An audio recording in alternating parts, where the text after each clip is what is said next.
अस्सलाम वालेकुम। कैसे हैं आप सब? Welcome to my YouTube channel. दुआ है अल्लाह ताला से आप जहाँ रहें खुश रहें, अपने घर वालों के साथ, अज़ीज़ों के साथ, सेहत और तंदुरुस्ती के साथ। ये मेरा पहला व्लॉग है यूएई से। समर ब्रेक के दिन हैं, ना सोने की रूटीन ना जागने की। मैंने अभी बहुत कोशिश करके, बल्कि बाकायदा जंग करके बच्चों को 9:30 बजे तक जगाया है। कोशिश है रूटीन इसी तरह से रहे। गो के बच्चे रोज़ देर से सोते हैं, देर से जागते हैं, लेकिन कोशिश इसी तरह से है कि 9 साढ़े 9 बजे उठ जाएं ताकि अपना काम भी कर लें और मैं भी टाइम पे काम से फ़ारिग हो जाऊं। चूँकि लास्ट नाइट डोनट्स थे पड़े हुए घर में, और बच्चे डोनट हों तो किसी और चीज़ को तो लिफ्ट करवाते नहीं हैं। सो उन्होंने नाश्ता अपना फेवरेट डोनट्स के साथ दूध लिया और कर लिया, और मैंने टाइट सी चाय पी ली है और फ्रेश हो गई हूँ। उसके बाद रूटीन का काम, क्लीनिंग, वैक्यूम क्लीनर लगाया मैंने, और जो बच्चे छोटा छोटा छोटा छोटा यहाँ पे फैलाते हैं उनको साफ़ सफाई की। उसके बाद डस्टिंग की तरफ आई। अब डस्टिंग आप देखिए, ये सिर्फ़ 1 घंटे की विंडोज़ बैल्कनीज़ का डोर ओपन होने के बाद क्या सलूक होता है हमारे फर्नीचर के साथ। और हमारे घर के साथ एक थोड़ा सा प्रॉब्लम ये है कि सामने कंस्ट्रक्शन चल रही है, जिसकी वजह से सारा धूल धप्पा मिनटों के अंदर हमारे फर्नीचर को वाइट कर जाता है। और फिर हमारा सारा दिन यही काम होता है, इसको साफ़ सफाई करें, क्योंकि ब्लैक फर्नीचर पे डस्ट बहुत ज़्यादा नज़र आती है, ना भी हो तो भी नज़र आना शुरू हो जाती है। और यहाँ पर तो इन दिनों हो रहा भी थोड़ा डस्टी भी है, फिर कंस्ट्रक्शन भी है, तो आप समझिए कि सोने पे सुहागा वाली बात। डस्टिंग करने के बाद मैं किचन की तरफ आई हूँ। बच्चों ने नाश्ता वाश्ता तो कर लिया था, लेकिन अब किचन की क्लीनिंग स्टार्ट होनी है। आप मेरे अवन की हालात देख सकते हैं। इसका बेड़ा गर्क करने में मेरे बच्चों का बड़ा किरदार है। कल रात उन्होंने चाय बनाई, और मेरे मियाँ चूँकि चाय के शौकीन हैं और रात को लाज़िम उन्हें चाय चाहिए होती है, और मेरे रात को सिर में दर्द था, तो ये काम बच्चों ने अंजाम दिया है। तो ये अवन की हालत देख लें। नॉर्मली मैं किचन रात में क्लोज़ करने से पहले सारे क्लीनिंग वाइंड अप करती हूँ, पूरा किचन क्लीन करती हूँ, ओवन साफ़ करती हूँ, लेकिन कल रात तबीयत ख़राब होने की वजह से नहीं कर सकी, तो अभी कर रही हूँ, क्योंकि मैसी किचन में मुझसे काम नहीं होता। और थोड़ा सा बच्चों को भी इस रूटीन का आदी करती हूँ। गो के वो सुनते उनते तो मेरी कोई नहीं करते, अपनी मर्ज़ी है। तो साफ़ सफाई करने के बाद मैं आई हूँ थोड़ा सा बच्चों की लंच की तरफ, क्योंकि डोनट बेचारे कहाँ तक साथ देते। वो एनर्जी तो दे सकते हैं लेकिन भूख कंट्रोल नहीं करते। और वैसे भी अभी तकरीबन 1:30 बजे के टाइम हो रहा है, लंच टाइम ही हो गया। सो लो, मैंने अब शुरू कर दिया अपना पराठा बनाना। पराठा, कभी आपको अपने पराठा बनाने की एवोल्यूशन की दास्तान सुनाऊंगी। मेरे जैसी इनएक्सपीरियंस लड़कियां जब आती हैं, अब तो मैं लेट ही हो गई हूँ, लेकिन जब लड़की थी और जब नई नई शादी होकर इनएक्सपीरियंस लड़कियां आती हैं, वो भी स्पेशली मुल्क से बाहर, तो उनको किन किन मसाइल का स्पेशली कुकिंग में सामना करना पड़ता है, वो सारे मैंने मसाइल फ़ेस किए हैं। गो कि मैं बहुत छोटी नहीं थी जिस टाइम पे मेरी शादी हुई, 18-19 साल की लड़की नहीं थी मैं, लेकिन फिर भी इनएक्सपीरियंस ज़रूर थी, जिसे आता होता कुछ भी नहीं था। और मेरे हस्बैंड पराठा खाने के शौकीन। अब तो बड़ी एक्सपर्ट हो गई हूँ मैं पराठा बनाने में, लेकिन उस वक्त तक ऐसा नहीं था। अभी जो मैं आपको पराठा बता रही हूँ, ये पराठा बनाने का सिंपलेस्ट तरीका है। ये मेरी सिस्टर ने मुझे बताया था, और बहुत ही इससे अच्छा बनता है पराठा। बल भी आते हैं, बल नज़र भी आते हैं। सिंपल तरीका ये है कि आप रोटी बेल लें, जितनी भी आपने बेलनी है, चाहे तो फुल रोटी बेल लें, चाहे तो उसको थोड़ा सा बेल के सिर्फ गोलाई तक आपका प्रोसेस होना चाहिए। और उसके अंदर आप घी, ऑयल या बटर, जो भी आपको समझ में आता है, जो आपके पास अवेलेबल है, जो आपका टेस्ट है, वो लगा लीजिए।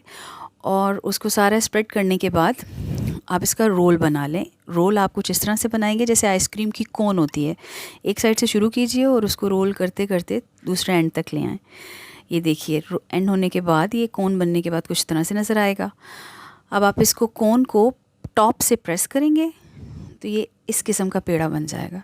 इवन आप कच्चे पेड़े में ही देखेंगे कि बल भी नज़र आ रहे हैं, और ये जिस टाइम पे कुक होगा उस वक्त भी आप इसको तोड़ते हैं तो इसकी हर कली, हर बल नज़र आता है।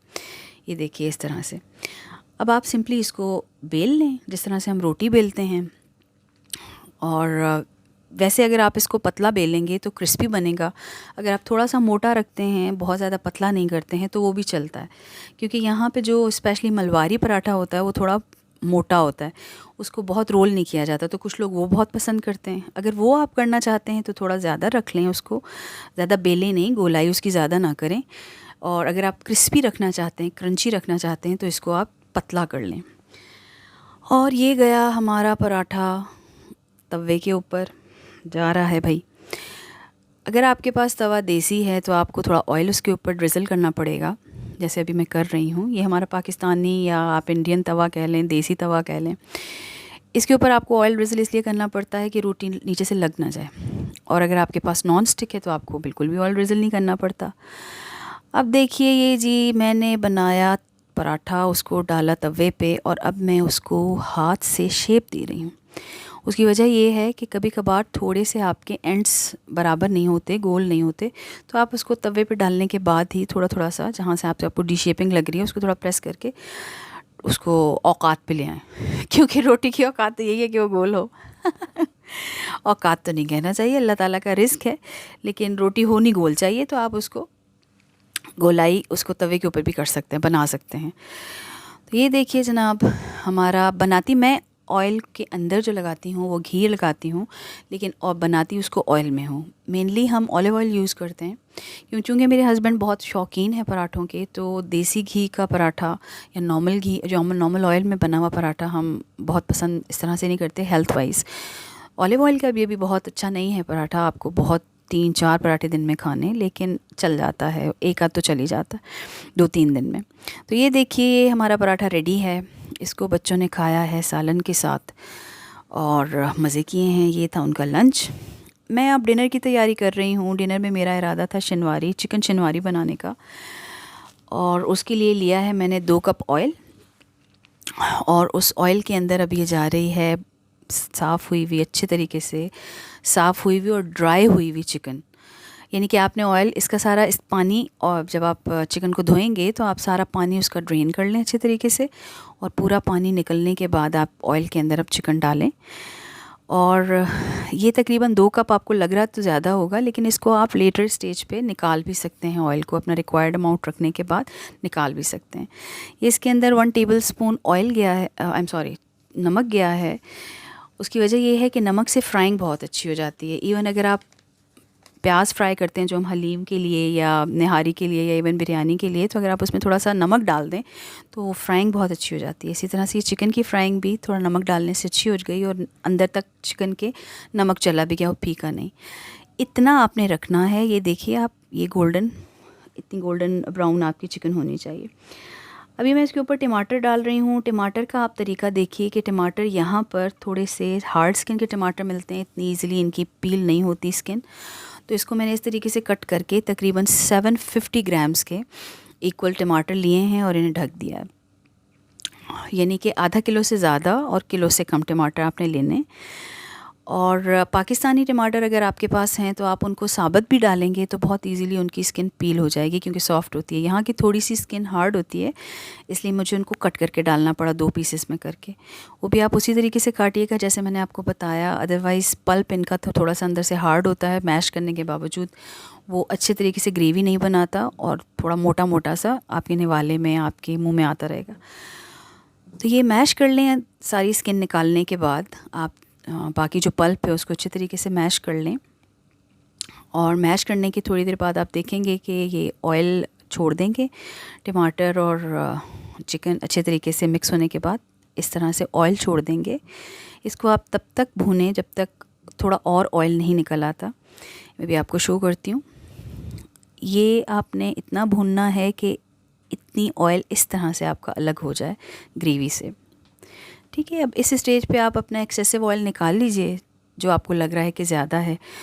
बाज़ लोग बिल्कुल नहीं निकालते, इसको इसी तरह से खाते हैं, इसी तरह से पसंद करते हैं ज़्यादा ऑयली, लेकिन मैंने एहतियातन निकाल लिया था क्योंकि ये बाद में भी यूज़ हो सकता है। अगर आप इसको बाद में डालना चाहें तो बाद में भी डाल दें। अब यहाँ पे इसके बाद बाकी हम स्पाइसेस ऐड करते हैं। इसमें ये गया है तकरीबन 1 टेबलस्पून के जितना जिंजर गार्लिक पेस्ट। गार्लिक थोड़ा ग्रीन आपको लग रहा होगा क्योंकि इसको मैंने 2 दिन पहले ग्राइंड करके रखा था और ये हल्का सा ग्रीनिश कलर में हो गया। मैंने इसके अंदर ऑयल डाल के, सुना ये था कि ऑलिव ऑयल डालिए आप थोड़ा सा तो ये ग्रीन नहीं होता, लेकिन फिर भी वो ग्रीन हो ही गया बेचारा। और ये इसके 1.5 table spoon black pepper add किया मैंने। अब बाकी मसाला हम डालते हैं, जिसमें ग्रीन चिली है, 4 कटिंग की हुई, छोटी कटिंग की हुई ग्रीन चिली है। इसको आप अच्छे तरीके से हिलाइए जुलाइए, मिक्स कीजिए, प्यार मोहब्बत वाला सलूक कीजिए इनके साथ, एक बिरादरी बनाइए इनकी। और फिर हम बाकी स्पाइसेस ऐड करते हैं। बाकी स्पाइसेस में हमारे पास 1 tablespoon red chili powder, 1/2 teaspoon नमक, 1 टेबल स्पून धनिया पाउडर और 1 टेबल स्पून ज़ीरा है।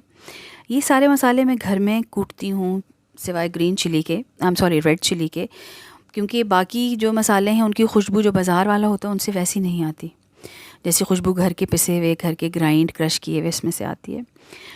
तो ये आपने अच्छे तरीके से इनको मिक्स कर लिया। अब आपने इसको लिड लगाना है 5 मिनट के लिए सिर्फ, क्योंकि चिकन भी गला हुआ है, ग्रेवी भी बनी हुई है, ऑयल भी अलग हुआ है। सिर्फ हमने मसाले का अरोमा अंदर देने के लिए, चिकन के और ग्रेवी के अंदर ऐड करने के लिए हम इसको थोड़ा सा दम पे रखेंगे। इसको 5 से 7 मिनट आप दम पे रखिए और हल्की आंच पे साइड पे कर दें। अब एक फ्राइंग पैन में आप 5 टेबल स्पून के जितना ऑयल लें, वही वाला ऑयल जो आपने निकाला था वही ले लें। वो ऑयल लेके आपने उसके अंदर 5 कट की हुई ग्रीन चिलीज़ डालनी है। इस तरह से आप ग्रीन चिलीज़ को सेंटर से कट करें और यूँ इनमें ऐड कर दें। थोड़ा सा आपने इसको कड़कड़ाना है, जब खुशबू आने लगे ग्रीन चिली की ऑयल के अंदर और आपको लगे कि अब ये रेडी हो गया है, सॉफ़्ट हो गई है ग्रीन चिली, मैक्सिमम ये 3 से 4 मिनट लेती है। ये जब हो गया आपका तो आप इसको, जो चिकन आपने बनाया था, इसके ऊपर तड़का इसका लगा दें और आंच बंद कर दें। ये देखिए, अब ये मैंने इसको चिकन के ऊपर डाल दिया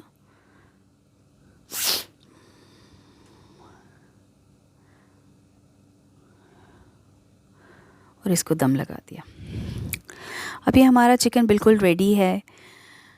आप इसे डिश आउट करें और अगर आप चाहते हैं तो जो ऑयल आपने रखा हुआ था वो आप थोड़ा इसके ऊपर डाल सकते हैं, क्योंकि वो ऑयल कुक्ड ऑयल है, कच्चा नहीं है, अगर आप ग्रेवी पसंद करते हैं। अदरवाइज़ ये वाली इतना ऑयल भी ठीक है, क्योंकि बहुत ज़्यादा ऑयल भी खाने में अच्छा नहीं होता है, टेस्ट वाइज भी और हेल्थ वाइज भी। सारा चिकन मैंने डिश आउट किया है। सारे चिकन डिश आउट करने के बाद इसके ऊपर ग्रीन कोरिएंडर डाला, पूरा स्प्रिंकल किया अच्छे से, और इसकी इतनी ज़बरदस्त किस्म की खुशबू थी, इतनी ज़बरदस्त किस्म की, कि दिल चाह रहा था कि बस यहीं पे शुरू हो जाएं।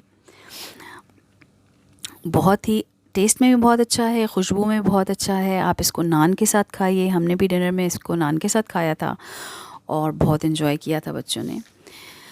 तो जनाब, ये थी आज की रेसिपी। उम्मीद है आपने इन्जॉय किया होगा।